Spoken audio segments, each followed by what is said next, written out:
আমি যদি জানতাম তুমি আমাকে এইভাবে কাঁদাবে, এইভাবে অবহেলা করে কষ্ট বাড়াবে, তবে বিশ্বাস করো আজীবন একা থাকতাম, প্রয়োজনে মরে যেতাম, তাও তোমাকে ভালোবেসে যেতাম না।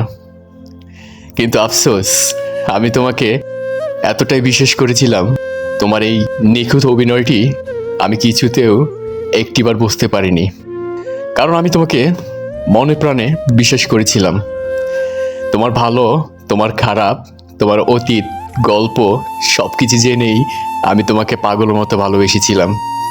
আর ভেবেছিলাম তোমাকে পেয়ে গেলে হয়তো সব কিছু ঠিক করে ফেলবো।